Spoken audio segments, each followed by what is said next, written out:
from Down Under. Joe Avati's one-man show is now officially the most successful Italian-Australian show Down Under. Not just one, but two #1 selling comedy CDs. He sold out the first of his 2 shows here in Toronto in just 10 minutes. Comedian Joe Avati. Joe Avati. Joe Avati. Joe Avati. Comedian Joe. When we used to fall off the monkey bars, we'd fall onto the concrete. All right, there'd be bits of glass, syringes, cigarette butts, okay? Now when the kids fall, there's soft asphalt, there's bark, they just bounce onto another ride. The only soft landing I had is if I fell on someone who fell down before me. All I saw was these 4 guys on stage and then all these screaming crowd. Yeah. And all I can remember was thinking, I don't want to be there, I want to be here. As a person, to be very successful in whatever you do, is you need to be able to adapt very quickly. I'm inherently an extremely shy person. I never used to speak much. I used to sit back and look. Who doesn't like to laugh? I don't know anybody who doesn't like to laugh. I'll never forget it. At the end of the tour, I had $1,023,000 in the bank. I don't know. After everything was paid, said and done. I'm like, wow. Who do you know, who can you talk to about this? None of my friends were famous. No one knew what it was like. When I became famous, I would see them in the street. They wouldn't come near me. And I'd go to them and go, hey, Mark, how you doing? Why don't you come and say hello? Oh, well, now I'm what, mate? I went through that. I'll get through whatever else. I lost my brother and he was my brother. But now I've got a son. So all of a sudden, I've now put myself into my parents' shoes. I go, well, what the hell do they feel like now? That still haunts me today. I've been through court cases. I've had bomb scares on my show. I've had all sorts of stuff. People trying to put you down. Just brush myself off. Keep going, mate.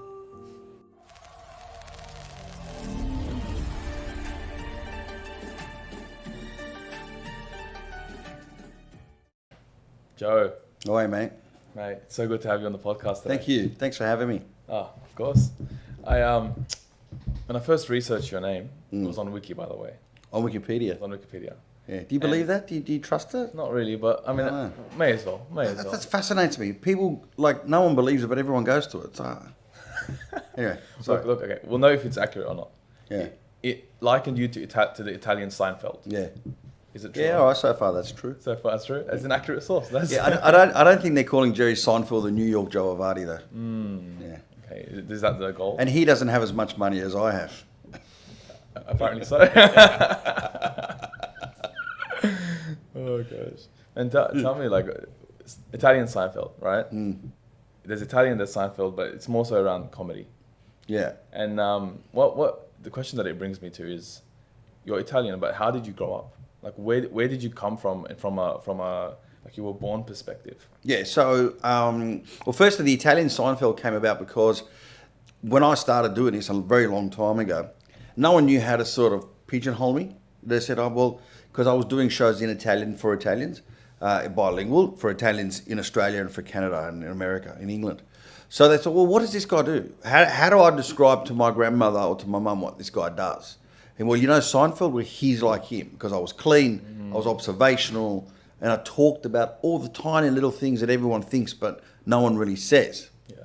And so that's where that came from. How did I grow up? Well, I was born in the inner west of Sydney to Calabrese dad. So he came from Italy in 1970. My mum was born in Australia, but her parents were also born in Italy.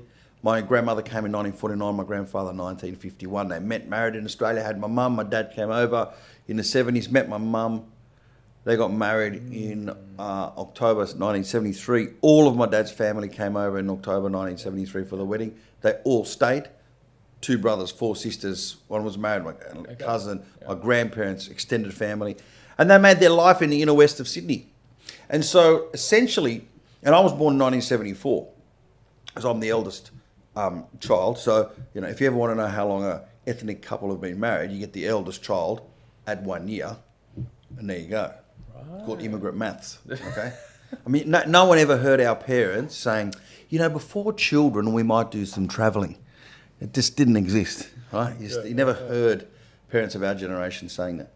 So I was born in 1974, and I was born in the arms of a whole family of people that had just arrived from Italy who didn't speak any English. So I then, of course, through osmosis, learned to speak, well, not Italian, the Italian dialect of Calabrese before I learned to speak English. I learned to speak English when I went to school. And so I grew up. So basically, I am the product of Southern Italy, 1973, even though I was born in 74. Because they brought, like many other immigrants, they came to Australia with the ideals of back home, and they kept them, thinking that we're only going to be here for a short time, make a bit of money and then go back. And of course, like everyone else, no one did. The only people who go back are the Greeks. The Greeks come here, they make their money. Interesting. And then they go back. I don't know any Italians that have gone back to live back in Italy. I know loads of Greeks that have gone back to Greece. And why wouldn't they? Greece is such a great place. Yeah. Are you saying Italy? No, Italy's beautiful too, but I wouldn't live there. You know, I make no beef about that. I don't hide the fact. It's not our life. Yeah, every time I go to Italy, I go, well, it's where my parents come from, but it's not me. I couldn't live here. This is not. We've been brought up with comfort, big land, roads, cars, different life. You're talking about being brought up. Well, you basically moved 4 different primary schools. Yeah. And 3 different high schools. Yeah. Growing up. Yeah. Like, my dad was in the witness protection program. Okay. I'm joking. Good joke, though, wasn't it? That was good. You got me full. You got to give it to me for being quick on that one. Yeah. No. Look, we just moved around. We had different businesses, you know, but you look, whilst it might seem disruptive to now, when I look back on it, it actually stood me well, because moving around is what I do. You know, I've just finished. Well, I'm about to finish a 157-date world tour, 9 countries in 9 months. You know, so I do a lot of moving around, mate. You know, and I'm used to it, and that's all I've ever known. Yeah, I moved about 6 to 7 schools when I was in school as well. For me, it helps to know how to instantly change environments. Yeah. And also, Yeah. just go with the flow, hit the ground running. Yeah. Do you think there's any downside to having that constant need to change? Well, it can if you don't know how to adapt. You know, and to become successful, one of the keys to one of the key principles that you really need to have as a person to be very successful in whatever you do is you need to be able to adapt very quickly.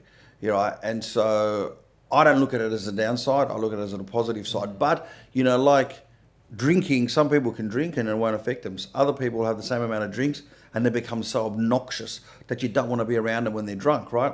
And it's the same way with this. So some people can use that experience and go, yep, all right, I've learned from it. I'm going to grab what I need to grab and it is going to stand me in good stead for the future. Other people are like, they're all over the place. I mean, when you get married and you have children, then you do need a big sense of stability.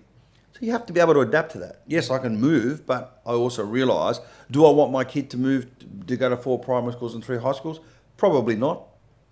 You know? Yeah. How do you deal with certain things that way now? Like, what happens to your family while you're traveling and while you're touring? Yeah, okay. So, I mean, look, I'm fortunate in the position that, you know, it's a big tour. We sell a lot of tickets. Yeah. You know, I can move my family around. We're not sort of confined to, my wife has to go and work. And so, you know, we've got a 2.5-year-old, and so I bring them on tour. So, for example, this year I did 4 months overseas.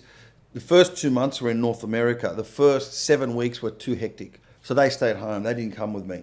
So because in June I did Vancouver, LA, Winnipeg, Calgary, Edmonton, New York, Boston, Pittsburgh, Chicago, Montreal, Toronto, all in 30 days, right? And there was one weekend where I did Friday night Boston, Saturday night Pittsburgh, Sunday night Chicago, Monday night Montreal to do media. That's too much. 4 flights, zigzagging like that for a 2-year-old. Way too much. You know, we don't travel with nannies.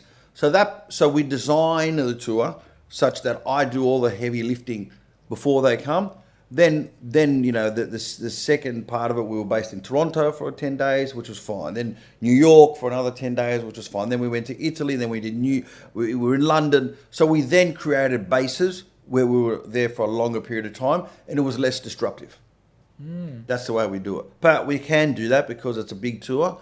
Big numbers come to the tour, big crowds, and we have an infrastructure. I mean, I've been doing this for a very long time, mate. You've just found out about me last year. I've got 8 comedy specials that have been released, let alone others that are in the can. I've been doing it a long time, mate. So, when you've been doing it that long, you move a lot more efficiently. Yeah. I mean, that comes back to adapting if you want to succeed, right? Yeah. And I'm assuming the success part is now family, and it's on the relationship side, and that's what you're doing. Yeah. I mean, it's a very different touring life now, and it suits me because I'm older. Back in the day, I lived a rock and roll lifestyle. It's no secret.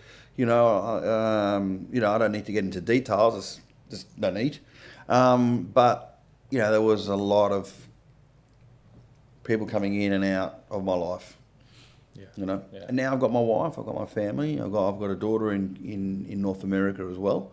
So touring over there allows me to see her as much as I can. So it helps, and it's great. And it's great that now my son goes on stage. All right. Backstage it used to be girls, and now that's my son. He loves getting on the microphone, and he's funny. The Palais Theatre is one of the biggest and most prestigious venues in Australia. It took me, I was 48 when I did the Palais. He was 2. Oh yeah, that's the privilege. And there he is, yay, on stage. I brought him out. It's great, mate. And you got to that point at 48, but I mean that's the highlight, right? Yeah. You started at, I mean, what I could research was 9 years old. You watched a Beatles documentary. Yeah. That inspired you. Yeah. How did that inspire you, and why? So I was fascinated. So all I saw was these 4 guys on stage, and then all these screaming crowd here. And all I can remember was thinking, I don't want to be there. I want to be here. And what is it? What is the what's happening? Why is there 4 guys, and why are these people going nuts? It's invisible. But what is that? Right? And so I then started to pursue that. I thought, right, these guys play music, right? So I started learning the guitar and started teaching myself how to play piano, and was getting in bands over time. And I just kept on.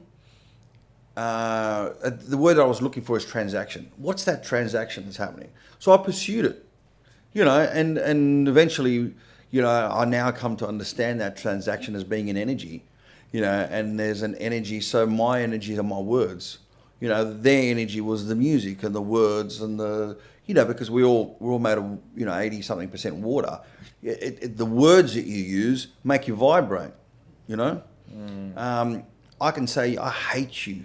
And the word hate will cause that vibration, or versus, I just don't agree with what you're doing, right? Yeah. That's a completely different vibration than I hate you, and there was a lot of work done by Dr. What was his name? Dr. Kyoto, or it was a Japanese scientist who got water from all over the world, right? Yeah. Like from a stream, and said the word hate and the word love to the same water, then froze it, and you can see the vibrations that it caused. And the word, so basically they get the same water. So in other words, you got the same sample, which is very important, right? But the difference is, you say one word to this and one word to that glass of water, and you freeze them in the same condition as well, because you can't freeze them at a different rate, because then that would skew the experiment. Yeah. So, and this is my scientist coming out, because I'm a scientist by profession, right? So and what's the difference? The words. And the words cause a different vibration, which cause a different crystal forming, right? And if you have a look, one of the most perfect crystals formed is when you play the song Ave Maria to music. So if you extrapolate that and you say, well, we're all water, of course when I hear certain words, it's going to make me vibrate in a certain way. And so the words that I've used, the words that I've chosen, just depend, that's just the way that I speak. And the emotions that I bring out in the people are now that transaction that happens between me on stage and the audience, which is what the Beatles were and what I used to see. So I pursued that. Would you say, what would you label, what word would you put on that, what you were pursuing? Well, it's the transactions, it's the energy, really. When you think about it, it's the energy. Because, you got to understand what we do. Stand-up comedy, what you're doing when you're doing stand-up is you're asking a room full of strangers to yourself, and who are strangers pretty much to each other, to have a simultaneous involuntary reaction, in other words, laughter, at the words that you choose to say. When you look at it like that, it becomes very profound. So here's this person, whether it be me or Seinfeld or whatever other, comedy stand-up comedian that there is.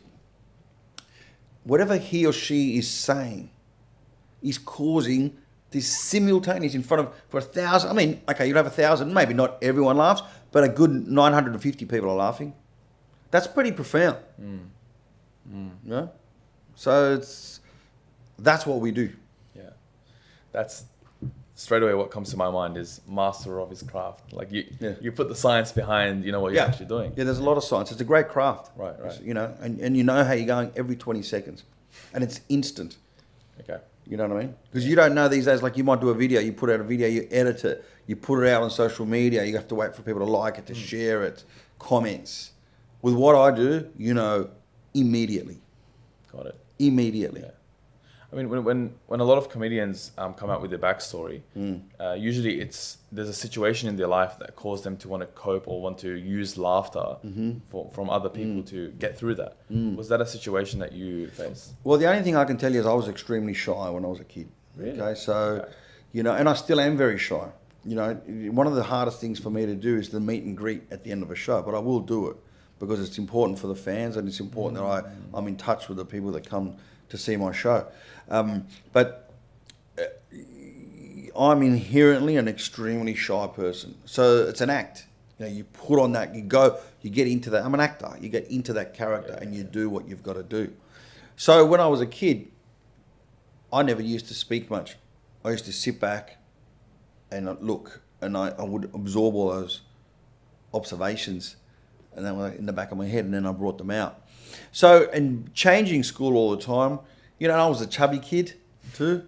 I'm a little bit chubby now, but that's okay because I identify as being skinny. Okay? So it cancels out. I'm all right. Joe. Do you like that one, Marvin? Joe. Yeah. Okay, Joe. What? Am I allowed to say that? No, I love that. I'm a trans-slender. That's what they call me, man.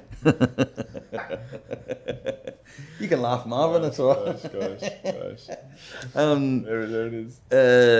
So I was a chubby kid, and I was that kid. When you play sports, and how they pick. You got the two captains. It was always the good-looking skinny guys. Okay, it was probably you and your brother, right? And you have to pick who you want on your team. I was always the last fat kid. I was the last one to get chosen. So how does that make you feel? Yeah. You know what I mean? Can you imagine? And what a process that is that kids put themselves through. How nasty is that? That you get the two good-looking kids who are the captains automatically, and I'm choosing you, and I'm choosing you, and I'm choosing you. And so the less you go down the rung, the least you get chosen, the worse you are. And I was the last one. I was the fat one, last one. Joe, they put me in goalkeeper. No, Joe, look, I know you might find it hard to believe, but I was in the exact same position when I was a kid. Yeah. 12 years old, really, really chubby, missing tooth in the middle because I broke my tooth on a rock or something. Rockstar haircut. My mom thought was looked beautiful. Yeah. No one else agreed with, right? No. And I just wobble around and stuff. Exact same position. Always the last person to be chosen. Hand-eye coordination was dodgy. Yeah. And honestly, that fuel, that experience was easy to use. Would you say there was a fuel there that? Well, then that you start to use humor because humor breaks down. Because who doesn't like to laugh? I don't know anybody who doesn't like to laugh. you know. And laughing is an involuntary action. You can't help what you laugh at. Nowadays, we all go through this thing called the sound of, as comedians on stage, the sound of cognitive dissonance. So, because you have to think about now what you laugh at. Back in the day, you used to just laugh and you laughed involuntary. You can't help it. But now what happens is people laugh and a second later they have to think about what they laughed at. So what I'm finding out now in the crowd is that people go, oh, I shouldn't be laughing at that. But they burst out first because you can't help that. You know? It's like when someone throws a ball at you from the first thing you do is this. You don't just do that and catch it. You do this. Right? Then you figure out what's going on, you know? Then you react. And so laughing is an involuntary action. So laughter, you know, by being the class clown, by making people laugh, it breaks down a barrier, you know? Instantly breaks down a barrier. You can be in any situation, anywhere. And if you can make that person laugh, you've broken that person down. You're all of a sudden, immediately, there's a rapport. That's why guys, when they go pick up girls, they try and be, you know, a pickup line. They're trying to be cute, funny, you know? Yeah. And then how did that turn from wanting to make everyone laugh? And why did that get you here? Like, is it direct? Was it directly, oh, I can make people laugh, I'm really good at this, even though they don't choose me in sport, I'm really good here. Yeah, that's what I focused on. Right, so then I started playing music because I thought, you know, being in a band, I'm going to, you know, because I was too shy to talk to girls. So it was all about girls, mate. It was all about getting girls. Got it. So, okay, I can't talk. I don't have the gift of the gab. So what am I going to do? Well, rock stars get girls. Well, I'm going to be in a rock band. So I learned how to play music, how to write music, writing songs, you know? And then it came a point where I had to then choose what I had to do in year 12. And my dad said, no, there's no rock stars in Calabria where we come from, mate. Go and do something, go and get a degree, then do whatever you want. So that's when I went and started pursuing science. I got into food science. Yeah. And whilst I was there, I won a scholarship to study honours. Whilst I was doing honours, there was a lot of downtime between experiments in the particular thesis that I was doing. And I thought, you know what? I'm going to start writing jokes because I had that ability to be able to be funny, to see things in a funny way and say jokes when I was a kid. So I thought maybe I can't be a rock star in terms of songs and playing music. Maybe, just maybe, I can be a rock star of comedy. And in a way that happened. Yeah. And when was that one point that you realized you made the right choice? I don't think it happened in one particular point. I think it happened gradually because I didn't tell anybody what I was doing. I was still doing my honours thesis. I was doing tryout nights in Petersham, right, where Parramatta Road hits Crystal Street. That was the old comedy store. Now it's a pub with poker machines, right? And so that's when I was trialing out. And I didn't say anything to anybody until I started getting decent. I didn't want anybody to come and see me and I was crap. Yeah. You know. And I got laughs the first night that I did it, and that gave me confidence. And I thought, you know what? Yeah, I'm gonna do this. You know. But where I think I realised the first time, hey, you know what? I've hit onto something here, is I started doing this show for Italians in Italian at a one night. There were all these Italians in the room, so I started doing material which I couldn't do at the Comedy Store because obviously the Comedy Store has a mainstream audience. This was a very specific Italian audience. Okay. And I started doing comedy to that audience. And then the phone started ringing. Can you do my wedding? Can you do my son's christening? Can you do the Italian festa on Norton Street? Can you... Oh, shit. Okay. All right. Wow, there's a rumbling here happening. Then all of a sudden I put my own show on at the Parramatta Riverside Theatre. Bang, it started selling out. Got it. And then that's when I went, right, we've hit something here. Apparently that was September, well, July to September 1999. 1999. Were you even born then? Not even. No. No. That's incredible. Okay.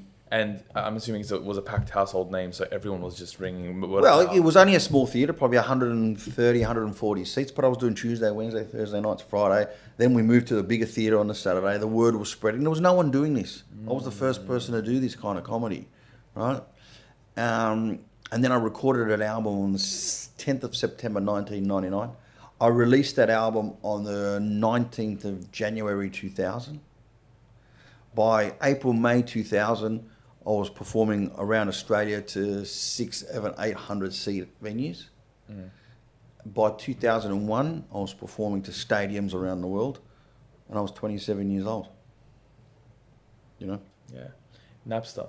Yeah, What influenced that, right? that's what happened. Yeah, because at the time was the transition between. So people were still passing around my material on cassettes, recording from cassette to cassette. Remember, you had the two. Well, you probably don't remember. You got the two. You know, I'm not that young. well, you know, they'd press play here and record here, and then they'd pass it on. Can you imagine that now, if you want to share? I mean, that's why a lot of internet comedians now have this massive following, and they're filling up big theatres and stadiums because, you know, they've got this springboard that we just didn't have. We had to do it the old way, right? So can you imagine? Yeah. You know, if this had, you know, it would have been the same. So what happens is now you want to share it. If you've got 3,000 followers, you get an Avati clip and you put it out to your 3,000 followers. If 300 like it and they share it, and then bang, instantly you've got a huge fan base. Yeah. So back then it would happen by people copying cassettes, people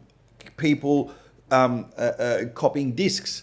So right there, between 2000 and 2001 is when Napster came around. And Napster was not what YouTube is. So YouTube is visual and audio. Napster was just audio. So one of my clips went viral on Napster all over the world. And essentially, I've been touring on the back of that ever since and building on it. But I would arrive to Toronto, Montreal, people go, I thought you were 50 years old, mate. You're 27. Because they didn't know what I looked like. Right? They only heard. And because I was doing old Italian characters in my show, people thought this guy's got to be 50 years old, 45, 50. Yeah. I was 27. Maybe earlier, I was 26. Because when I recorded it. Yeah. 27 was when I was touring. Was it true that at 27 you were a millionaire? Yeah, I was. I was an internet millionaire. Yeah. Internet millionaire. Because I'd done this massive tour of Canada. And at the end of it all, I'll never forget it. At the end of the tour, I had $1,023,000 in the bank. I don't know. After everything was paid, said and done. And I'm like, wow. And that was just one 3-4 month tour. And, you know, and we're talking 2001. Yeah. You know, it's a long time ago. It's a lot of money, you know, for a 27-year-old. For sure. You know, so, and then, you know, you build on that, of course. But yeah, so essentially that's where you can say that I was. When that hit at the age of 27, how did that make you feel in that moment? I've always been the kind of guy to keep my feet firmly on the ground. And it was about reinvesting in the business, reinvesting with family, you know, helping all my family out as well. That was very important for me to do. And you know, that's something that I'll never regret. You know, I actually, it was a big thing for me to be able to do that, you know. But I remember, even if I bought things, I would keep them in the car. I wouldn't walk in to my house or with my friends or anywhere with bags of designer stuff, right? I'd buy them, I'd keep them in the car. When everyone went to bed in the middle of the night, I would get up, I'd go to the car and quietly bring them in and put them in my cupboard. Really? Because I didn't want... It was very important for me to remain with my feet firmly on the ground, you know, and that's who I am today. I mean, anybody who knows me... I mean, there was a period where I used to walk around in a club at night with sunglasses on. You know, I was a wanker. Everyone goes through that. When you first become famous, you know, everyone does it. You know, I don't think there's anybody who doesn't have that, you know, and you go through, and some of my mates go, we couldn't talk to you for about 2-3 years, you're a dickhead. Yeah, fair enough. I'll be the first person to put up my hand and go, yeah, I was a dickhead. But, you know, you grow. Yeah. You mature. You know, this is my business. This is what I do for a living. This is how I pay my bills. And so it's a 28-year business now. You know, and but it's very important to keep my and I'm not lying about that. I used to keep stuff in the car till everyone went to bed. Then I'd, you know. I find that really curious to hear, because when I hear it, instantly what goes in my brain is, well, you were kind of worried about the expectations and the thoughts of the people around you instead of what you thought about yourself. Do you think that's true at all? Well, I didn't want people to think, oh shit, it's all gone to his head, because I was in control. I was in control of my narrative, and I knew, right, who I was and how I was handling it. Right, because it's very difficult to be able to share that. That's why a lot of people in this business turn to drugs or alcohol or, you know, a very loose lifestyle, because who do you, you know, who can you talk to about this? None of my friends were famous. No one knew what it was like to put on a show and sell out, you know, and make money, ridiculous amounts of money overnight. No one could relate to it. So who was I going to talk to about it? Right? And that's why then people go into their own world of drinking and drugs and sex and so on, because it's easier to disappear into that life and not have to deal with anyone else. Yeah. You know, so I knew how to deal with it. And I thought I knew how to deal with it, and I think I did. You know, because I never really got affected by any of those things. Right? But I wasn't sure. Okay, like someone says to me, do you care if people know how much money you earn? Right? And I say this: I don't care if people know how much money I earn. I just don't know how they're going to react when they find out how much money I earn. Right? Because I know how to deal with it, but you might not be able to deal with it, how much money I earn. And so then I then lose a friend or a potential friend, because it freaks people out. Money freaks people out.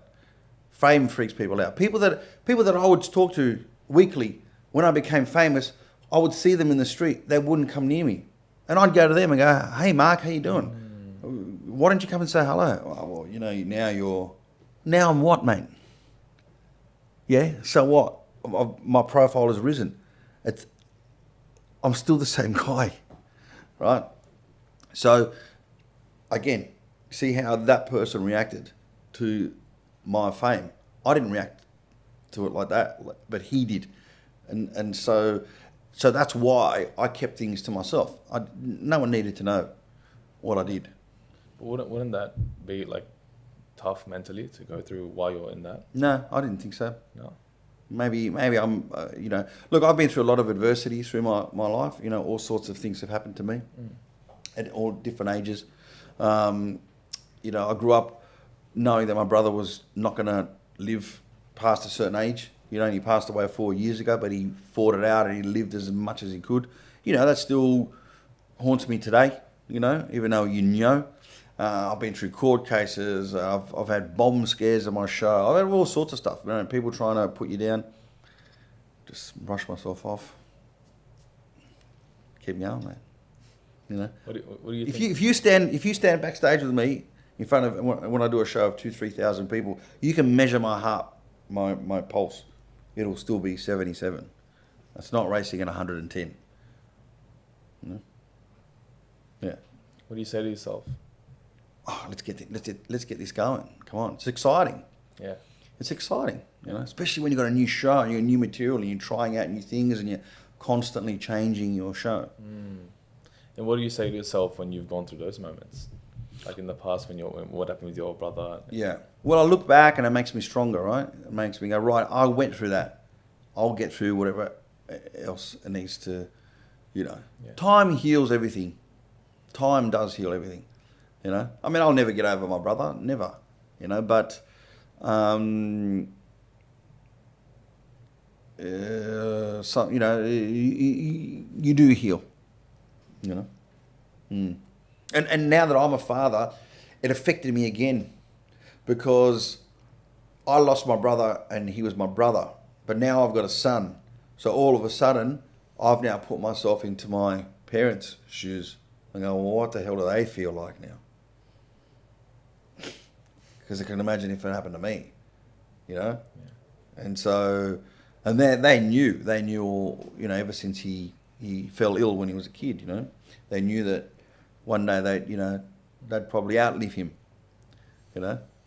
So I relived it again when I had my son, you know, who's named after my brother, by the way. Okay. Yeah. Yeah. Oh, that's lovely. Yeah. How did your parents deal with it at the time? Well, how did they deal with it? I don't know, mate. It's interesting because they were prepared. They knew for a very, very long time. But, you know, you don't ever want to face it until it happens. And then, you know, we had a lot of love and support around us, a lot of family support, a lot of close friends. I mean, my brother had a massive funeral and he filled up the cathedral down there in the city. You know, St. Patrick's. I think it's St. Patrick's. No. St. Mary's? St. Mary's. Sorry, St. Mary's. It filled up. Yeah. Because when he was sort of at the end of his life, you know, he said to me, because we went to Christian Brothers Burwood, right, when we were in primary school. And Christian Brothers Burwood, the church there, Christian Brothers Burwood, is called St. Mary's. So he said to me, bro, when I'm not here, I want to have my service at St. Mary's. And I said, we're in Burwood where we went to school. And he goes, no, the one in the city. I go, what? Do you know how big that is? I go, who do you think you are? I said, so I said, who do you think you are? Me? I said, and sure enough, he filled it up. He was a really popular guy. He was loved by a lot of people because he had that spirit, you know. Yeah, and which is very inspiring. Yeah. How do you take that now in your life? Well, I always think of him. You know, if I'm in a situation where I don't know, I always talk to him. I don't know where he is, what he's doing. You know, we don't know. We don't know if there's an afterlife. We don't really know. You know what I mean? You'd hope, you'd think, and you know, we all have a faith. Do we really know? The scientists is coming out with me. No, well, there's no actual proof. But, you know, you kind of hope. And, you know, so he's there. He's always there, somewhere here. You know what I mean? And you just talk to him. Yeah. What does he say to you? That was so funny. I know that he's very proud. Yeah. You know, it's funny. Once there's a medium that came. I won't mention her name. She came to the show and she goes, my brother was a very cryptic guy, and she goes, your brother came to me in a reading. I said, really? Is there anything you want to ask him? I said, yeah. What's his Facebook password? I said, because like, I can't get into it, and I need to change something. Because we couldn't. He would have these passwords. My brother was like X and Y and Z's, and you know, everyone else just has, you know, whatever, A, B, C, 1, 2, 3, whatever. You know. And he had, you know, yeah, interesting. You got to laugh at it, you know. Yeah. Is that the way you've really helped yourself get over that? Yeah. Look, you know what, we know he's not here, and so myself and my family, and you know, a lot of my friends are his friends too, and a lot of close people. We just, you know, we talk about him as if he was, you know, here, you know, and we constantly bringing up his memory. You know, we're constantly, you know, doing that. So yeah. Get emotional now. No. Yeah, it seems like it had a big impact. Oh yeah, huge. Yeah. He was a little guy, but geez, he was big. Yeah. Well, when did he pass? He passed in March 2019. Yeah. Recently. Yeah. Did he have a family? No, he didn't have a family. Yeah. He always knew that, you know, his life wouldn't extend. You know, so he always thought, you know, I'm not going to do that. We're going to have kids, and then I'm not going to be here. Yeah. You know. Yeah. So he got to watch the shows. He got to see you. Yeah. Oh yeah. Shit, he traveled the world with me. Oh. Yeah. That's the greatest. He would just tell me, like, he was my greatest fan and my greatest critic. You know, he'd say, what are you doing? What are you doing? You're being a dickhead, mate. Stop acting like a dickhead, you know? He would just tell me. And that was great, you know? Yeah. Need someone like that in your corner. Yeah, you do. You can't have yes people. It's called the Elvis syndrome. I'll tell you quickly. So Elvis got to a certain point where he would make all these movies, and out of the studios he would leave. And at first there were thousands of people waiting for him. Over the years, the crowds dwindled and dwindled and dwindled, and there was nobody. But his people, when he would leave, so that the car wouldn't be mobbed, they'd put him in the back, put a blanket over him, right? So no one could see that Elvis was in the car. But as the crowds dwindled to nothing, they still put the blanket over him. So he thought he was leaving the gates of the Universal Studios or wherever he was making the movies, and that there was thousands of people. There was nobody. But the difference was that his people always said there was. And I don't have those people. I know who those kind of people are. The people that are around me are the people that go, Joe, no need to hide, mate. There's nobody here. So stop living in a fantasy world. They're the kind of people you want to have. You want to have no people, not yes people. Yeah. It takes a hit on the ego. Absolutely it does. But you got to be realistic. When I first started doing this, we would do signing. I would do store signings in Canada. There'd be 500 people lining up. There'd be the news crew. And I've got all this on film. As the years go past, people are used to you now. You're not as special anymore. No one's going to turn up. So let's not do a signing. Oh, let's do a big signing. No, mate, let's not do a signing because no one's going to shut up. You got to be realistic. I think that dose of reality is very necessary now. Yeah. Now more than ever, to be honest with you. Yeah. I think there's I can take it back to participation awards, and I know it's very controversial. Yeah. I'm happy to have that conversation. Yeah. If you are. Absolutely. It's ultimately what is the deepest level of truth that we can give to these young children growing up. Yeah. And I understand, because I work with young men. I work with boys starting from 12. Yeah. It's extremely important to restore and instill belief in them. But there's a difference between belief and delusion. There's a big difference. Yeah. There's belief that's based on evidence, competence on their achievements, and there's delusion as to they are godlike and there's nothing that can take them down.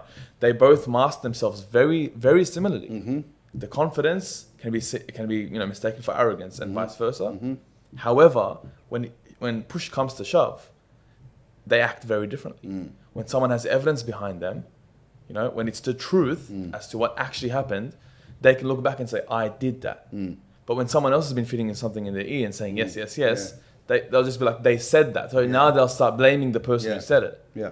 There's a difference here. It's a very fine line, but it's a very fine line, but it's also a very divisive line. You sit on this side, you learn one way. You sit on this other side of this very fine line, you go down a different path. When I was growing up, you either came first, second, or third. That was it. Yeah. If you did not come in the top three, you better work hard and strive hard the next year to get in that top three, right? But now everyone gets a participation certificate, so everyone's the winner, right? So what is that? That not everyone's a winner in life, mate. You're going to get the winners and the losers, and that is what life is about. That is why we have the carnivals and the Olympics and so on, to find the best. And what does it take to be the best, right? And then, I always say to kids, aim for the stars. You might not get there, but you'll certainly get above the pass line. If you're aiming for a pass, there's a chance you'll get over the pass. There's a good chance you get under the pass, but aim up there, because if you won't get all the way, you'll get somewhere up there. And somewhere up there is going to be good enough for you to have a great life. Yeah. Whether it be because you've done well in your business, whether you've achieved well in friendships, partnerships, relationships, as a dad, or a mum, or being a good human being. Aim up there. So, these participation certificates, because they don't want to make kids feel bad. Well, no. No kid ever died of feeling bad. You know what I mean? It's really, if you're that devastated, there are ways to get help. Get help. Yeah. And you've got to be careful, because then people come in and go, someone felt so bad that they killed themselves, And suicide, it's a permanent solution to a temporary problem. There's always light at the end of a tunnel. There is always, in some way or form, you might not see it today. There is light at the end of the tunnel. And, you know, and I feel for people who go through that, because for them there is no light. They see absolutely no light. They see no way of getting out of what they've done or where they're in, you know. But, you know, I can only, if you got kids that are listening to this, you know, kids, there is always light at the end of the tunnel. Time will heal everything. It pains my heart to know that 7 men a day are dying in Australia alone, and that suicide from the ages of 14 to 44 in men is the biggest killer, more than you know, speed driving, all the risks that might kill you, all the stuff that, you know, your mom locks you in the house to not do because it's unsafe themselves, right? And to think that it's getting worse, even with all the help that's coming, I'm like, is there something wrong that we're doing? Well, there is, but you know, we've also got another factor that's coming to this, is all the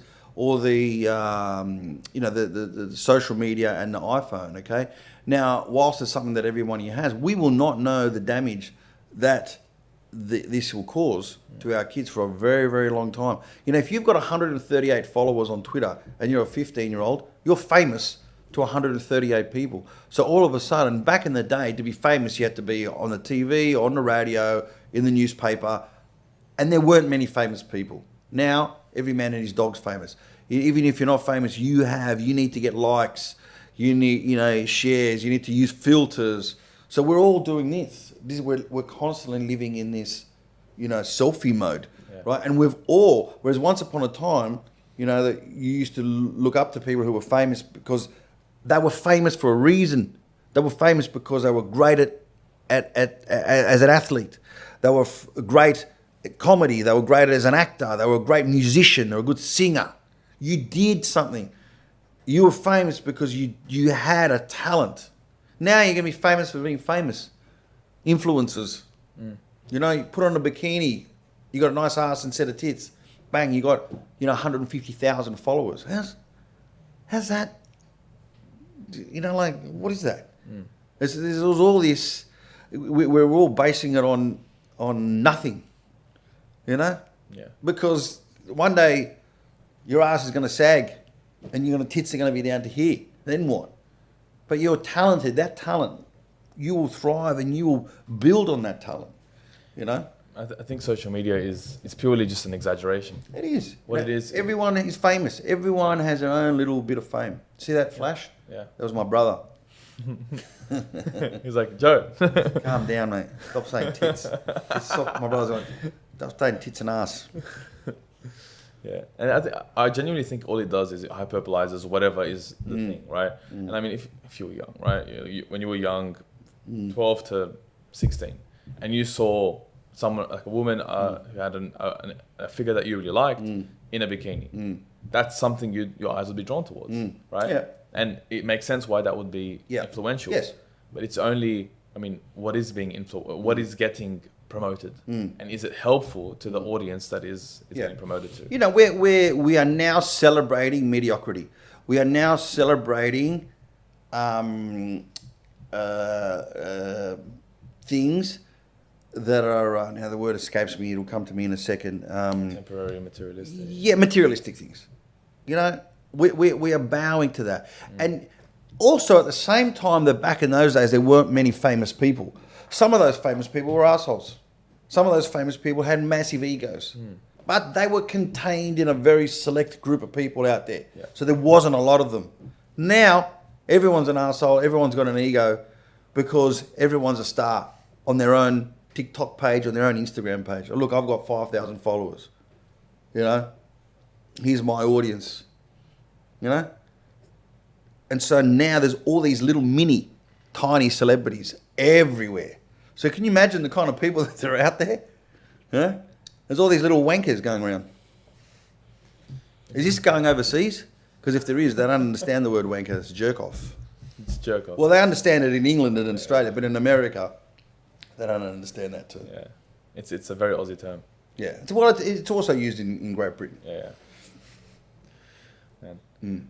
How do you take that and then apply it to your family, to your children? Like, what have you done personally? And I'm not saying that I necessarily completely take the exact same stance that you do. Yeah. Because I do see the positives, and for me it's like managing. Mm-hmm. I'd like to know how you take that and apply it with your children. Yeah, okay. So what I like to try and do is to create a realistic situation. You know, don't buy a kid a toy every day, because you can't that's just not life. You can't, Daddy, I want a toy. Okay, here's a toy. Daddy, I want a toy. Here's a toy. You know, that's not life.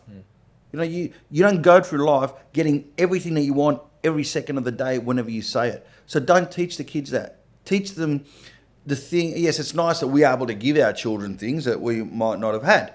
But what we're doing, and this is something I try and consciously not do.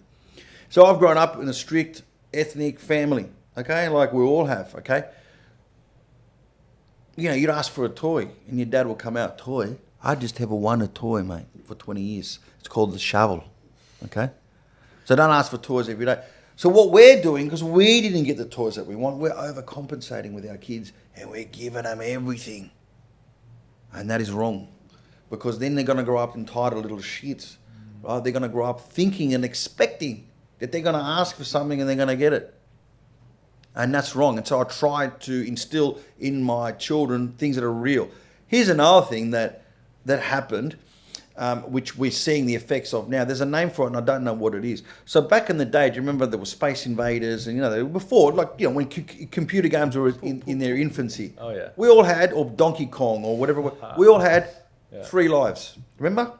That was it. Every time. And then what happens when you lost your 3rd life? Start again, mate. Start again. Okay? So then that's taught a lot of kids. There was that. Oh, well, doesn't matter. You know? So you know constantly that you've got a safety barrier.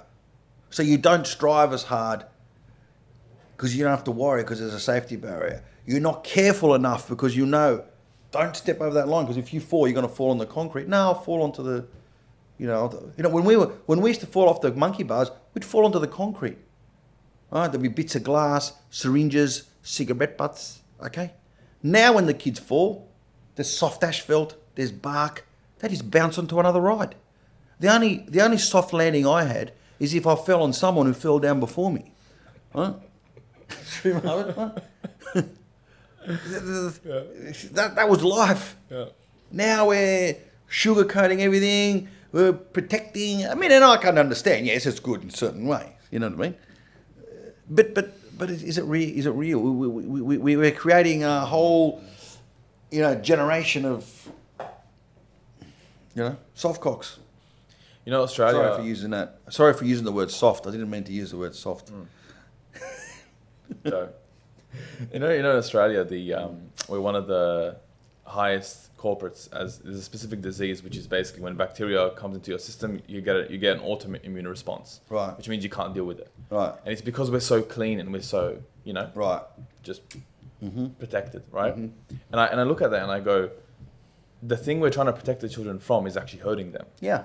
Yeah. And it sparks this cycle in my head, and it's like, then where do you draw the line where you give them and the ability to take those risks and go out there, hurt yourself, but don't do something that you can't take back? Yeah, I think maybe in the next generation that'll happen because, with the pendulum has swung. We were over here, we weren't allowed to do anything. I wasn't allowed to go to school camp.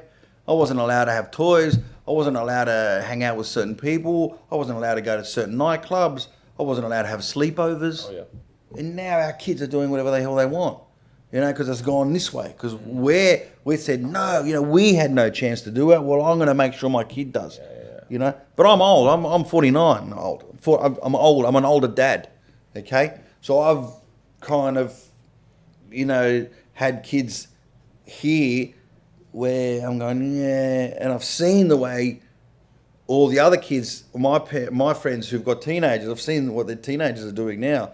And I don't want my kid to do that. Yep. I'm trying to rein him back in. But my wife's a millennial, so he cancels out and he does what the hell he wants. It's good balance. I'm old school. Like if he goes to touch the, the heater, I'm like, no, don't go there. You're gonna burn you. My wife's like, no, let him touch it and he'll burn himself and he'll learn. And I kind of agree with that. But at least I know with my way he'll have enough skin to be able to give a fingerprint. Right. You know what I mean? Your brother liked that one. Yeah, you like that one. Yeah. It's interesting, hey, how we reinforce anyone. I know with children they're more vulnerable, as per se, to what their parents do. Yeah. But then even beyond that, it's how we reinforce the world as well. Like the things that we say is appropriate, bit by bit, eventually becomes a trend. Yeah. And there's this trend going on as well, which is, I want to explore this with you because I know like you're clear cut on these things, and it's like, what do you think about when someone thinks that something isn't appropriate and then every other view is not allowed? Yeah. Well, that's what's happened. I mean, back in the day, you used to be able to have a robust conversation with someone, a robust debate, and we'd still be able to cut bread together and still go out together. Now, you've got a different view. You're left wing, I'm right wing. Oh, well, that's it. It's become divisive. It's become, it's polarized. Everything's polarizing. It's not, hey, this is my opinion. Take it or leave it. Oh, okay, that's your opinion. No, it's, oh, what do you mean? This and that. There's a lot of things that I talk about in my show. Now, I've got a lot of gay friends. I've got a couple of friends who are transgender. Okay, but I express my views on the stage, and I make sure that. And what some lady said to me the other day, she wrote and she said, "Oh, you're inciting hatred to transgenders." Never have I done that. Never. In fact, I choose my words very carefully. I say, listen, your body, your choice. You do whatever I want as an adult.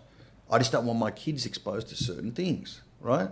But I can't stop you doing whatever you want to do, right? You want to take drugs, take drugs. I don't care. Don't bring them next to my kid, right? And that's my point. But people see that as you being transphobic. No, it's just that my kid is young. Their mind is not developed. They don't understand. You've got to be into your early 20s before you can start to settle your mind to be able to make your own decisions, especially about things very important like that. So I don't want my kid exposed to any of that at a certain age. They're not developed enough. When they're an adult and then they can decide, then if they're making a choice as an adult, well, then they're an adult. That's their life now. But I have to do everything possible to make sure that while my kid, has a young brain and a brain that's developing, it's my job to make sure that brain develops in a great way and that they're sympathetic to people and that they're nice to people and they're a good human being. It's also my job to protect them from certain things that I feel they're not ready to hear or to see. There's a reason why porn is 18 plus. There's a reason why you can't drink at 21, like if you're in America, you can't drink until you're 21. You can't vote until you're 18. So why can't you vote until you're 18? Why can't you drink until you're 21? Why can't you drive a car until you've had 200 hours practice? But you can go into a doctor's and tell them that you feel like you're another sex and they can just change you. What are we? Are we going nuts or what? Interesting. Yeah. Really? Wow. You can do all these, you can't do all these other things, but you can do this underage. That's criminal. That point, it cuts right through. Yeah. That is nothing short of criminal. And I don't care what anybody says. I know that a lot of people will agree with that. We should not be meddling. Everyone is a human being, and what makes you different, to everyone else is you've got your own parents. Or you and your brother or your other siblings, you've got your own unique parents, as I do. Everyone else has got their own parents. But every single human being on this planet has one mother, and that's Mother Nature. And the kids today are mucking around with Mother Nature. And if you want to muck around with Mother Nature, kids, you are asking for trouble. So, I'm happy for anyone to debate me on that. I think your point is extremely refreshing, and I think it's really important that anyone with any opinion has the ability to express it and sit in an argument, or at least a debate, or at least a conversation to discuss that. And I'm not against anyone being different. I'm in the arts. You know what makes someone rich? Not how much money you've got in the bank, not how many houses you've got. It's the diversity of people in your life. And I am the richest man in the world because I have the people of all walks of life that I hang around with all over the world. And let me tell you, that makes my life exciting, that I can go to all different countries of the world and have so many different types of friends. People in banking, people in the arts, people, you do all sorts of things. And I love it. And I'm all for people being different. Don't take the piss. Don't start meddling around with things that shouldn't be meddled around with. That's where I draw the line, yeah. And from what I hear, especially when it comes to your life, your family. Yes, I mean, my neighbour can do whatever they want to themselves. No problem. It's not for me to tell them what to do. Yeah. But once whatever you start doing starts to affect my kid, I don't know. I'm a busy guy. I don't have time to worry about what other people do, and that's their life. Good luck to you. Do whatever you want to do to yourself. Don't bring that to my kid, because that's my responsibility up to a certain age to look after my kids. Right? And it's up to me to protect my kids, and up to me to protect my kids from what I feel is wrong. And that's when you'll see, I'm a nice guy, but you'll see the devil come out of me if you're trying to mess around with stuff that I don't think my kids need to know about. It's your family, man. Yeah. And there's a really nice take on this. It's about the First Amendment. Mm-hmm. The First Amendment was very revolutionary in many ways in the right of free speech. And someone mentioned that the whole point of the First Amendment was to have discussions where one person that you hate and that you don't agree with can sit down on the same table and have their free speech, their say about something that you completely don't agree with, even if you hate them. The fact that what you're saying isn't necessarily accepted or is banned in certain ways or censored in certain ways, in my opinion, is unacceptable. Especially because it works for you. Yeah. And we all have this thing. And the other thing that happens is that there's a lot of people in the world who realise that they're never going to make anything of themselves. So what they do is they start backing the underdog because they're never going to be anybody, right? And so that's why there's all these, to either you're here or you're here, And I'm going to support, there was a lot of people supporting the voice referendum. They wouldn't even know what they were supporting. I'm voting yes. Well, what are you voting yes for? Do you even know what you're voting yes for? No. You're just voting yes because you think that person is a minority.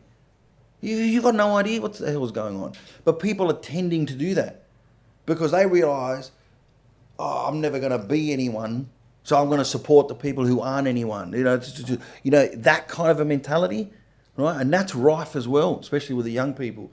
And young people have a hard time today because, they can't, necessarily afford to have homes. It's hard to save up to have a deposit for a home today, because things are tough, right? And it's scary for kids. So they think, I'm not going to be able to make it in life.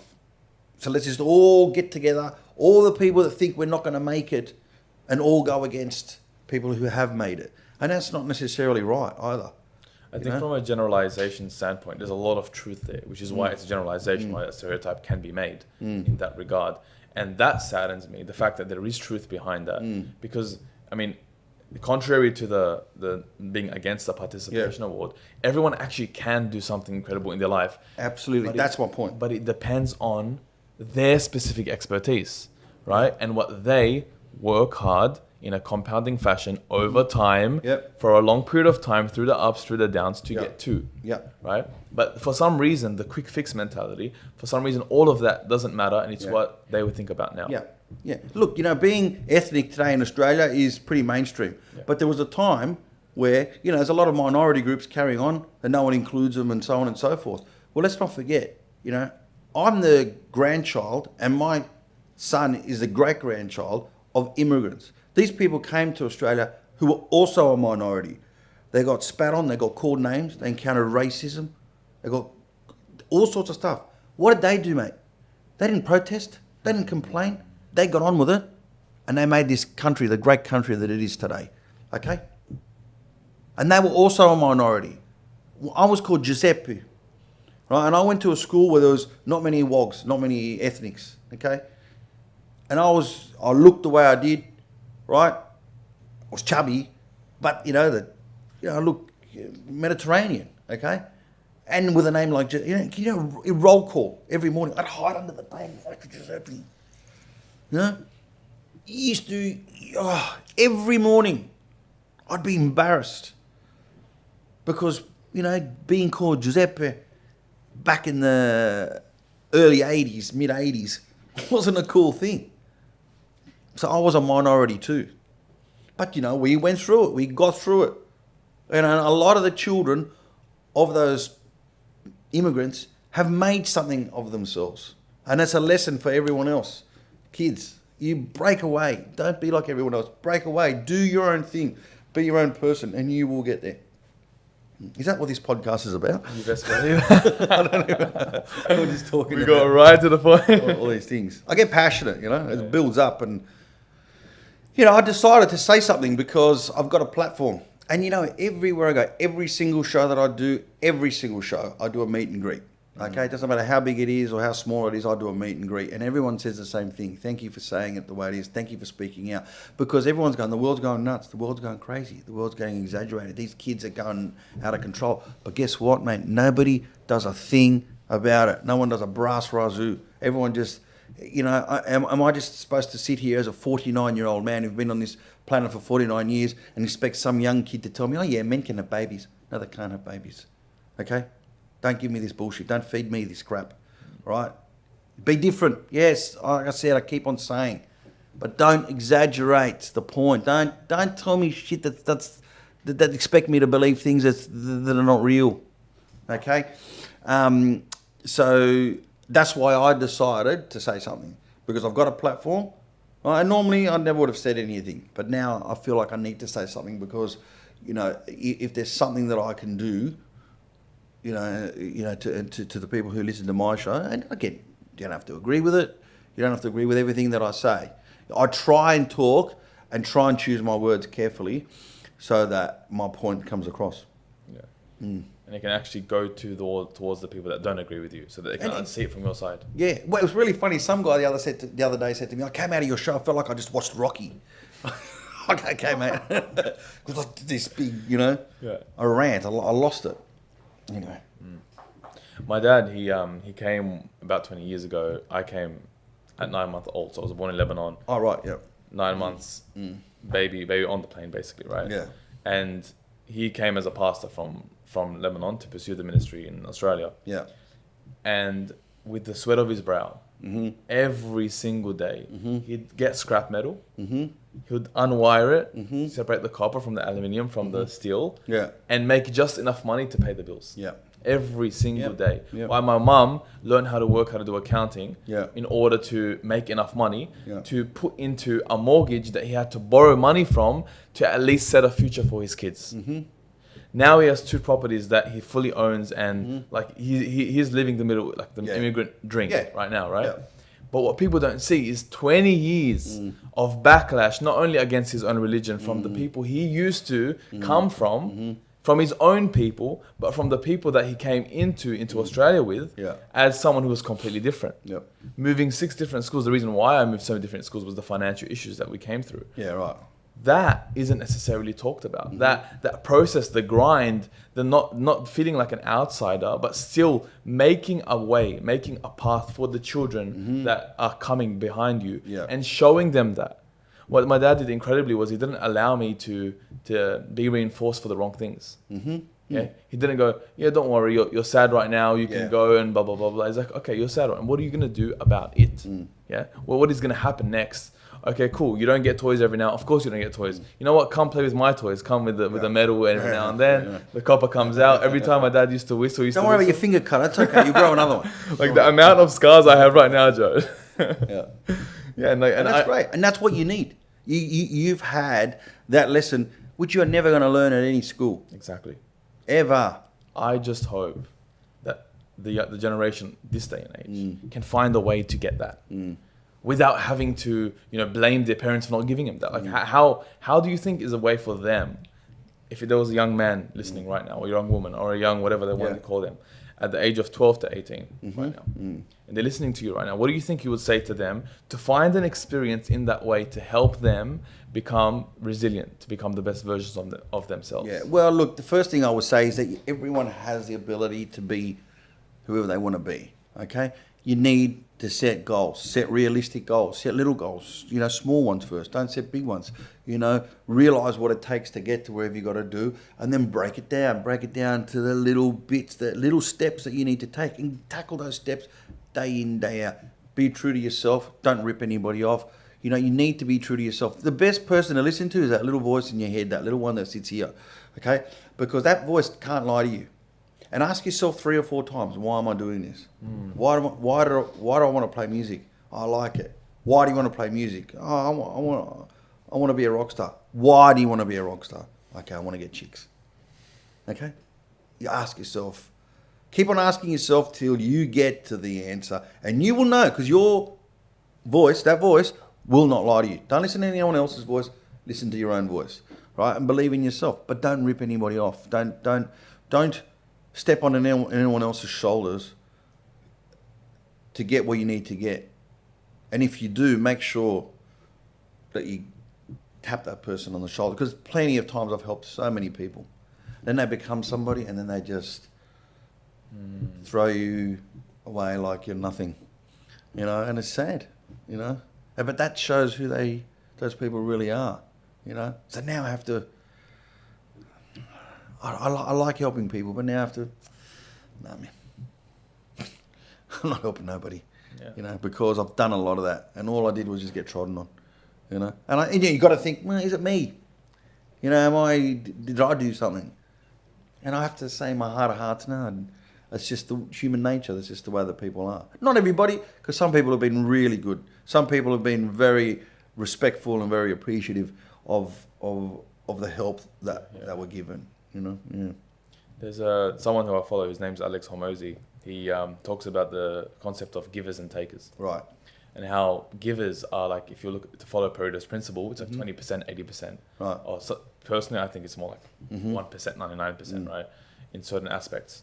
And once you find a giver, once a giver is found, and if you're a giver, it's so refreshing that those people you never want to let go of. Are there people in your life that you find as givers and who reciprocate that same? Yeah, there are. Yes, there are. And because they've reached certain levels and they've been thankful. And they're as thankful as they are now, they've reached a certain level that they were when they weren't at that level. And that's the genuine people. Whereas a lot of the time you find people sucking up your ass, oh, can you tell us, help us. And they get to a certain point and you don't exist anymore. They pretend you don't exist. Well, doesn't worry me because, I do what I do. And, and I've got, I've had a successful career and I still have a successful career, and I've got longevity on my side, I've been doing this a very long time. I'm still here. I'm selling out more shows than I ever have. And I've got a bigger following than I've ever have. And, and I'm enjoying it more than I ever have. So I think that combination is makes it nice and it's rewarding in a way that it hasn't been rewarding before. Yeah. I mean, you can't beat the person that doesn't quit. No. And you get through it. You just keep on, as I said before, there's always light at the end of the tunnel. I've had ups and downs in my careers. I went through my career where for 10 years I got stale. For 10 years I lived this rock star lifestyle, didn't care about the material, whatever, and then I pulled my finger out, and I really started thinking about the craft a lot more and really started writing different material, different things. And I reinvented myself over the last 3 or 4 years. And it's been fun. It's been great. I'm really, really enjoying it. Yeah. There's a lot of saying of life being a game, or specifically success being a game. And people tend to look at games as finite games. You finish it and you win and you're over. But I think life, and specifically success or a career, is an infinite game. It's how long can you last because you believe in yourself that you're going to keep getting better. Yeah. How long do you think you're going to last in comedy? Well, what's happened is that all of a sudden I've got this new fan base. Okay, so in different ways. So I've got a lot of the young kids who are new, right? Who are 13, 14, 15, who in 10 years' time, who are working and have their own money, will still come because I'll remember the experience. I've got my... whereas before it used to be only Italians, then Greeks and Italians and Lebanese. Now it's really grown to the mainstream. But I've also the demographic of the audience has changed because the content has changed. So I do a lot of material where it brings people. I've got this way of bringing people back to a certain part of their life, and I remember the tiniest little details which people have forgotten, right? And when you have a whole show of that, wow, it brings people back to a nice time. And so all of a sudden, there's this other fan base that's grown with the mainstream, where it's got nothing to do with me being an ethnic comedian. You know, it's got to do with, I could just do a show about the 80s and going back to the 80s and all the nostalgia and the differences between, like, Shazam now, where you just open your phone, you put your phone near the thing and and it tells you the song. Well, my generation, the way we knew a song is you'd hear it on the radio, you'd have to remember the tune. The next day you'd have to get up, go to a place called a record shop, and you'd have to sing the song to the guy behind the counter. Then you want to hope that you sing well so that he understands. And the guy knew the song, but he'd make you sing the second verse, right? So that was our Shazam, right? Versus bang, bang, bang, download, thanks very much. So I do a lot of that in the show. And you don't have to, that's got nothing to do with being an ethnic comedian. So a lot of my material has gone that way. And I talk a lot about cancel culture, woke culture, generational different, and so that's opened up a big market. So so as long as I keep doing that, and the other thing is my show's clean, right? So there's no swearing at all. I don't talk about drugs, sex, religion, any of that kind of stuff. Not that there's anything wrong with it. It's just not my thing. I've chosen many years ago not to do that, and a lot of people appreciate it. There's a lot of people who want to go. They don't mind a swear word here or there. But there's just a lot of acts that just every second word, every fifth word is F word and C word and this and that. And people don't like it. People are over it.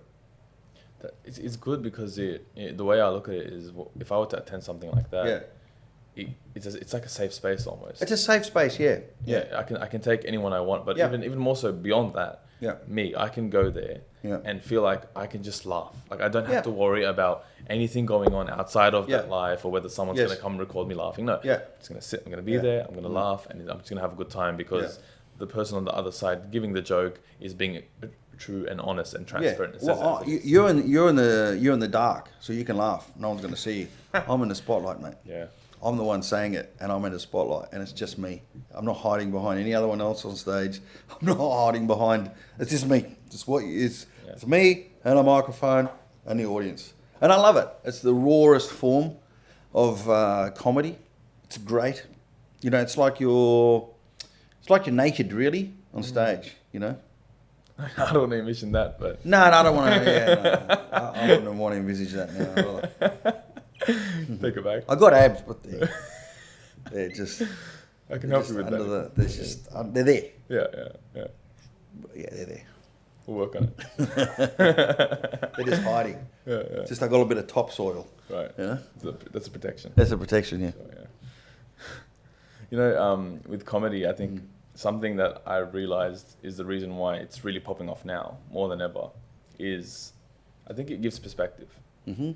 It gives perspective more than anything in the sense that it is true and honest, and it's harder to cancel a comedian, but more so that it just shines light on what is actually happening in the world. Mm-hmm. It shines lights on your problems or the person listening's problems, and goes, you know what? Maybe life isn't that bad. Mm-hmm. Maybe what I'm going through, yes, it sucks emotionally, but there's a way out of this, and the laughter also helps with it. Obviously, hormonally, I think that's the reason why the safe spaces you create are even more dramatic and even more eccentric in that way. Yeah, but you have to be careful when you come into that, because young comedians today can't do that because they won't get work. They won't get. Young comedians who say the things that I'd say on my stage wouldn't get work at any of the comedy events today. And I did the comedy festival earlier in the year, and I got the best reaction, and I got the worst review. Okay. So that tells you. I'm not being a dickhead by saying, oh yeah, I got the best reaction by far, but at the same time I got the worst review, right? Because the audience you can't, like I said, they can't help what you laugh at. They laughed at what I had to say, but the critics and the other comedians don't like that. They don't like people who do what I do, who say the kind of things that I say, right? Because I don't toe the line. But I can do that because I've got an audience. So every night when I do my rant on stage, I can see 2 or 4 people leaving. Okay? So those people have cancelled me, right? But I know I've got my tribe. So, you know, where I would get cancelled is that I probably wouldn't be put on TV. Okay? So, you know, there are certain TV shows that won't have someone like me because I'm a right-wing comedian. Okay? I'm not a left-wing. I don't toe the left-wing line, right? So they won't necessarily put me on, right? I won't get invited to perform in certain galas and so on and so forth because I say things that I shouldn't be saying, right? You can't do accents.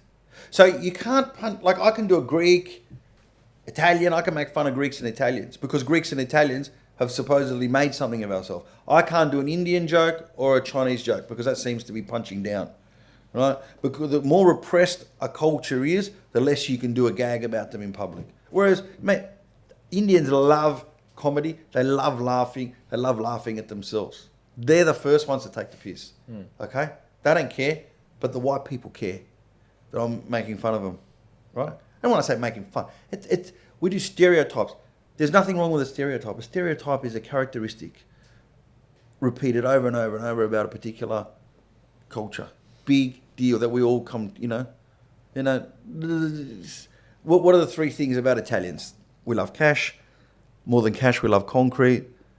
And in the 80s, we all knew a dodgy uncle who pretended to have a bad back and went on compensation. Okay? That's what we did. The Greeks and Italians, that's what we did in the 70s and 80s. Then you guys, the Lebos, took over, and today you're still world champions. Still world champions. You know what I mean? Big deal. Look, you guys are laughing. We're holding the trophy. You guys are the compensation kings. You know what I mean? Does that hurt? Does that hurt anybody? Did you lose an eye?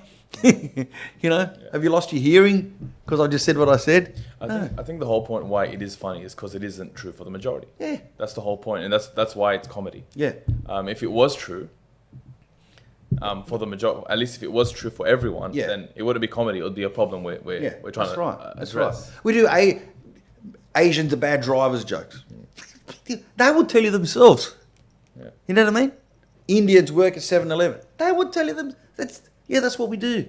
The Greeks and Italians, we concrete stuff. We put plastic on the furniture. Yes, that's what we do. Big deal. We own. It's a big deal for us to own houses and you know that's what we do. We don't have bridal registries. We put cash in the envelope. That's what we do. You know what I mean? And how much cash you got to put in there? It's a complex mathematical equation. It's not easy. You know, you have to remember how much money they gave you when you got married. You know, Yes. then you got to add inflation, and then you never seal the envelope in case the food's shit. You take out $50. That's what we do, mate.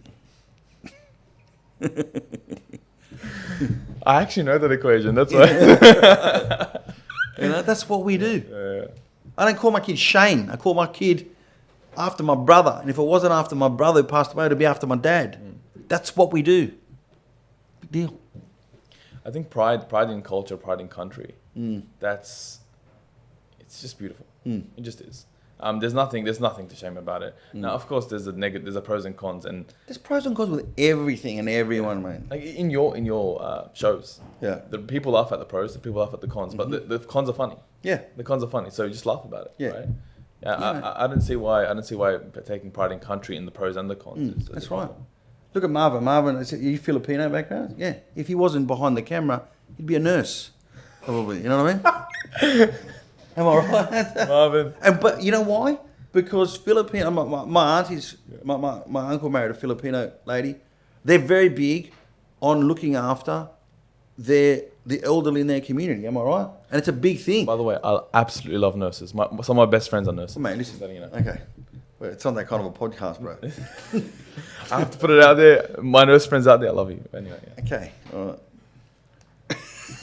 Did I make my point? A little bit too much, man. You know, but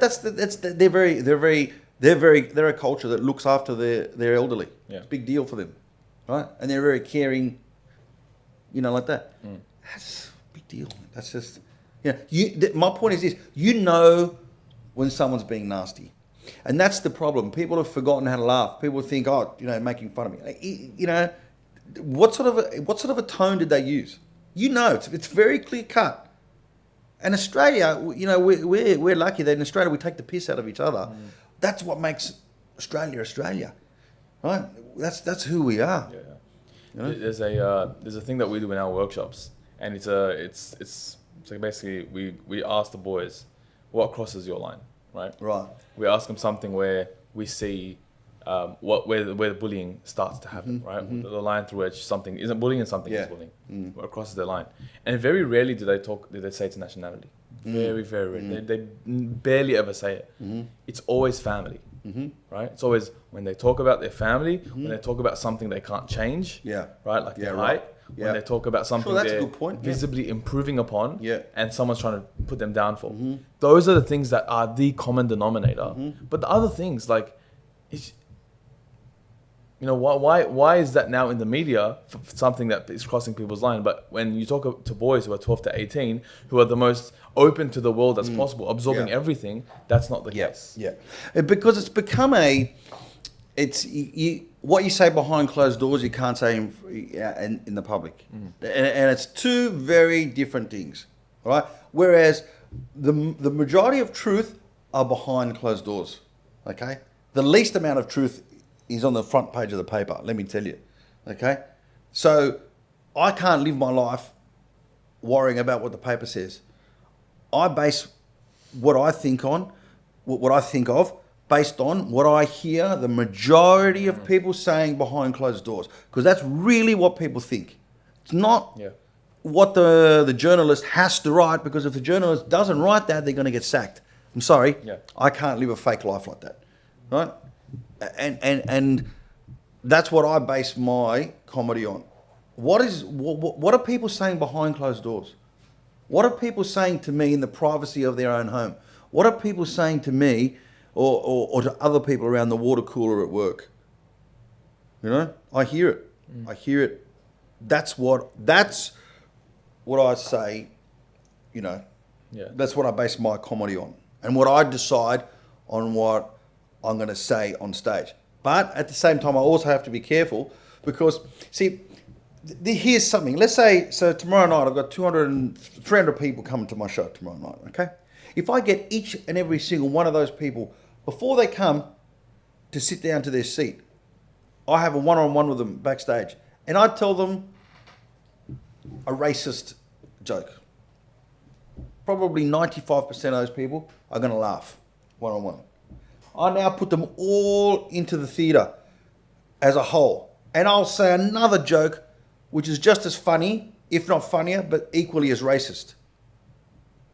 They're not going to be laughing, mate, because they're now looking around as to who's judging them. Yeah. Right? And that is what life is about, mate, today. Joe, that is exactly what I also experienced in those exact same workshops. When the boys want to open up, they want to talk about what's actually going on in their life. Yeah. Right? Like something deep that they really want to share, but they feel like in their life they can't on the playground. The second anyone laughs or makes a critique about that, or about someone that said something before them, on a pedestal. Am I going to say my life's good, thanks, bye. Yeah. Right? Yeah. But the second they feel safe in that circle, like whatever they say stays in that circle, and no one's going to judge them, heart gets poured out. Yeah. So what I like to try and do in the show is to try and get the truth as much as possible and bring it out there. There's some things that I'm very sensitive about and I can't say. And that's up to me to be able to gauge and to go, right, okay, I'm going to pull back. Right? But there's some things that I'll just say. And there's some things that I can say live in a theatre that I wouldn't be able to say on TV. And it's not because of swearing. It's just because if you've come to see me and you've paid to see me, you pretty much know what you're going to get. If you've switched on the channel and you're watching Channel 10 and I'm a guest, I have to be very careful what I say. because then that could also not get me in trouble. That can get the producer in trouble for having me on. And I have to walk that fine line. Sure. But at my show, I'm going to pretty much say what I think. I'll be honest, I really do yearn the day where that doesn't have to be an issue. Well, it is going to be an issue. And it's going to be an issue for a very long time, and we aren't getting out of it because, you know, not in any time in the future are we going to see that. So then what you've got to do, you've just got to surround yourself with people who you feel that you can be truthful with. That's all you can do. And as you guys all know, as you get older and you have your own families, the group of friends that you have gets smaller and smaller and smaller simply because we're working, and then, you know, you got family and then, you know, travel and whatever, that you become smaller and smaller, and then you just surround yourself with like people who are, you know, who are going to think the same. And that's called our tribe. And we surround ourselves with our tribe. Yeah. And that's what's going to happen. We have tribes, you know. And I know I can't go to certain parts of Sydney and say what I want to say because that tribe is not going to agree with what I'm going to say, and I might get booed. You know? And finding that tribe is basically linear with being your true self. Well, yeah, I mean, because that's what resonates with you, right? And that's what resonates with other people. But, you know, even still, there's still fights within. I mean, you know, my son's 2.5. He starts kind of school next year. I can't wait because there's going to be so much more material when I start mixing with the parents, mate. Because I said to my wife, I said, I'm 49. All these parents are 30s, 32s, 33s. I'm just going to be sitting back. You know, there's this thing. Well, so we registered my son, and we had to go to an orientation night, my wife and I. Is there anything that we need to know, sensitivities about the kid, you know, like, I'm thinking, when I went to school, my old man would tell them my faults. This kid is not going to be good at maths, okay, so don't look at him, he's not going to be the runner of the school, let me tell you. You know what I mean? And now, all the parents have got to tell the sensitivity. It's like, oh, my son's, fuck off, you know, really. You know, you know what I mean? We would go in there going, look, the kid's good at this. Yeah, I'm going to be good at that. So don't think you're going to get, you know, a soccer player out of this kid. That ain't happening.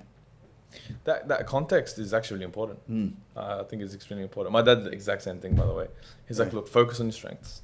Yeah. Focus on what you're good at. Yeah. All right? You're in year 11, you're in year 12. Yeah. Why focusing on the worst subject? Yeah. Focus on what you can do good at. Yeah. Become that person. Yeah. What's this art bullshit? Wogs don't do art. I'll tell you. When I went into the work I'm doing after coming from civil engineering, there was there was something. Well, my dad said, get a degree and do whatever you want. So I got 2 degrees and then I did comedy, and that's made him happy. I'm happy. Everyone's happy. That was my issue. I stopped at year 3. Oh, right. Right before I graduated. Yeah. Well, I'd be pissed off at you too if I was your dad. Sorry, Dad. I mean, Joe, thanks so much for honestly being so transparent today. Appreciate it. Well, Mac, you know what? I think I need to be, and I think I'm safe doing that because I've tested it out. I've spoken to. I mean, you know, I've got 18 shows left for the year. It's 157 dates this whole year. So I've done 130 shows all over the world, and I've said the same thing to all these people in 4 different continents, 9 different countries. You know what? And most of the people that I've gone to, you know, I haven't had whole rooms of people get up and leave. I haven't been abused endlessly. So that tells me, if you want to call that an experiment, you know, there's a large section of people that we've tested it on from all over the world, right? Of all different age groups, and they all seem to applaud it. So that tells me that the people have had enough. People have had enough of political correctness. Yes, it's nice to be nice. It's good to be. Don't be nasty to anybody. No, that's not cool. But you know, it's a joke. It's a gag. There are words, you know, and you know when people is being when someone is being derogatory. And especially if it's at a comedy show. Well, that's the other thing. You know, political correctness doesn't belong in... Political correctness in comedy is like having an occupational health and safety officer at the boxing. I mean, what's the point? You know? I used to be one, so yeah. What? An occupational... Or a boxer? They call it WHS now. Work Health and Safety. Oh, well, right, It's yeah. more relevant. Yeah. Can you imagine that at the boxing? Oh. Sorry, you hit him a little bit too hard. Can you just not punch like that again? Seriously? Yeah. No, it's good. It's good to know that you're expressing. Any other questions, mate, that you wanted? Mate, not at all. Okay. I do appreciate you for being on the podcast, for coming. No worries, mate. You just came on a flight straight from. I flew in, especially I was, to do this for Melbourne. My show starts tomorrow, and hopefully you can make it to the show, to one of the shows, you know, and you'll see for yourself. Best believe it. Thanks Thanks for coming. No worries. Thank you for having me. Lovely. That conversation was good. If you enjoyed it as much as I do, be sure to go check out more on Instagram, YouTube, and the rest of it, because that was a conversation. Until next time, be sure to connect with honor.